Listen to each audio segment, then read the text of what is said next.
Hey guys, this is part 2 of the new Patreon series titled Chris Watts, The Case from Hell. And the title of this video, part 2, is The Abused Husband. And you know what? This video has a very important message. So important that I've decided, in addition to posting this video on Patreon, I am going to post it on the channels on YouTube so that our YouTube subscribers, which are totaling nearly 8,000 now, between the Lady Justice channel and the Miss Mensa channel, so that everybody will have access to hear it too.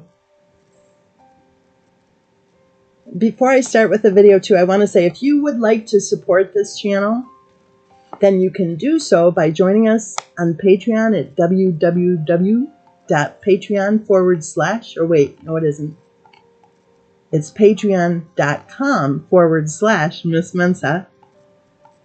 Or if you want to throw a tip in the tip jar, then you can do so on the Cash App at cashapp.com/Be-Irish Mediator.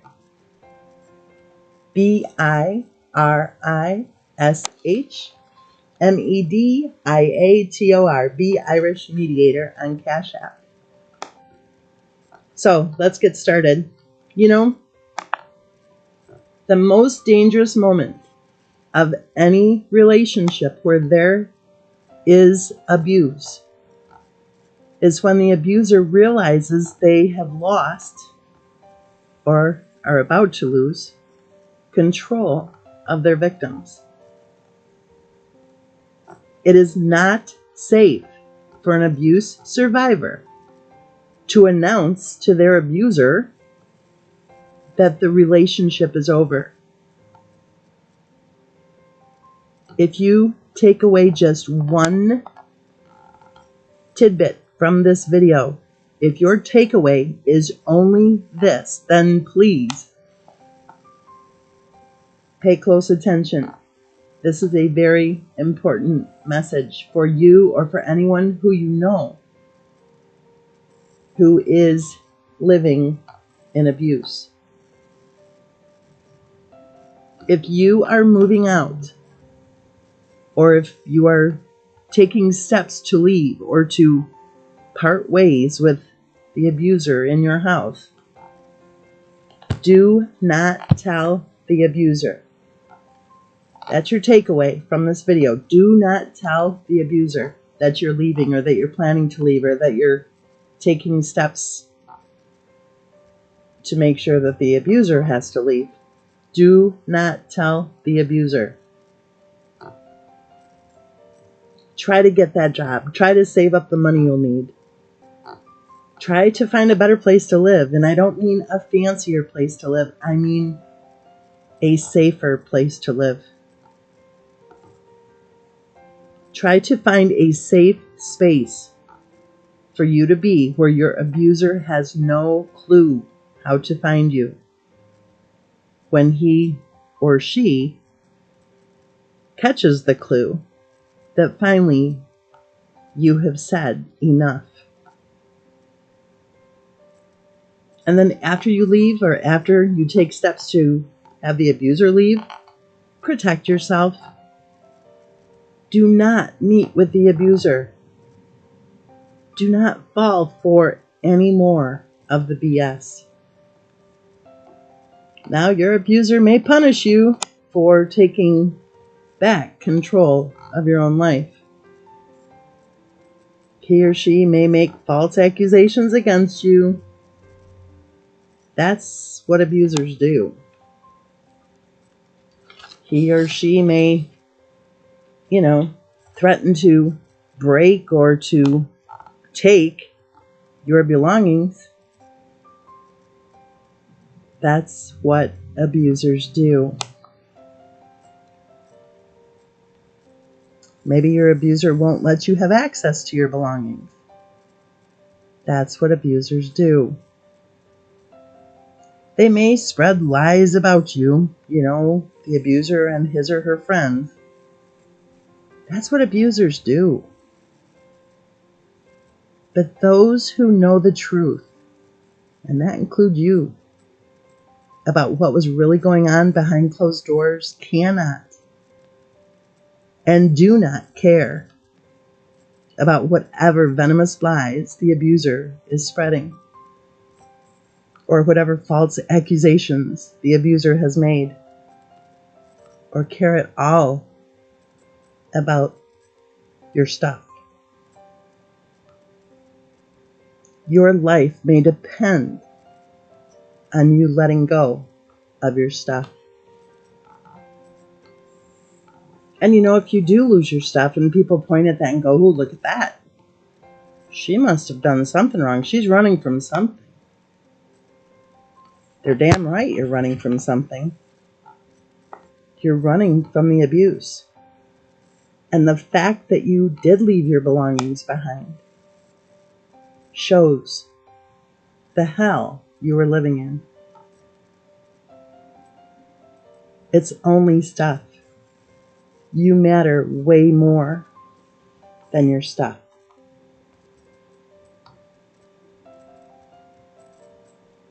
Your health, your safety, your well-being, your right to live free of abuse all depend on you being able to first recognize the danger you're in, and then to carefully plan your safe escape. Was Christopher Watts a battered husband? Yes, in my opinion, he was. His parents, knowing the marriage was over, offered to take time off work again, as they had done many times in the past, to be there to help during that time. Everything will be okay, he told them. And just look at how it all turned out.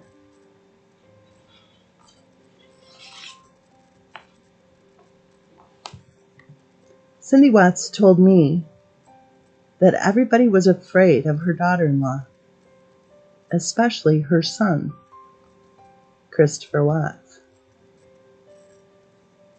Cindy saw the fear in her son's eyes, and in Bella and Cece's eyes too. Fear of her daughter-in-law. Fear of her daughter-in-law's temper, to be more precise. Cindy watched for years as her son was abused by his wife, according to Cindy. And according to Cindy, there was no doubt about it. Her son was afraid of her daughter-in-law. In fact, he was so afraid of his wife and her rage-filled temper that he wrote a note and left it for safekeeping with his sister just 1 week before his abuser, in my opinion, his wife, first realized she was losing total control of Christopher Watts, and also total control of poor little Bella and Cece.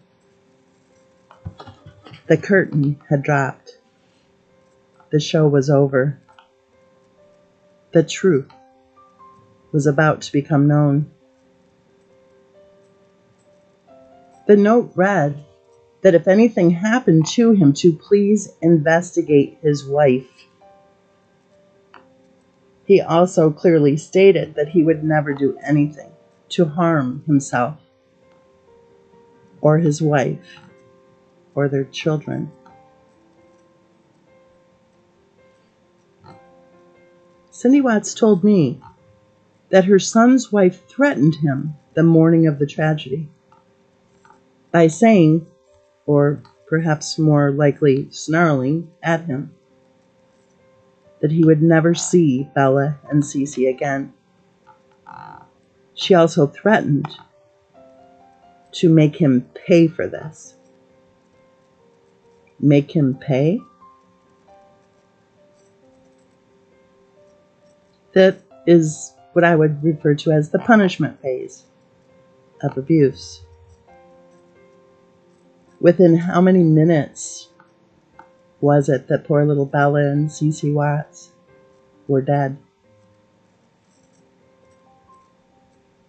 I'll make you pay for this. You will never see the girls again, she said to Christopher Watts. According to what Christopher Watts told his mother, who told me verbatim what her son had said,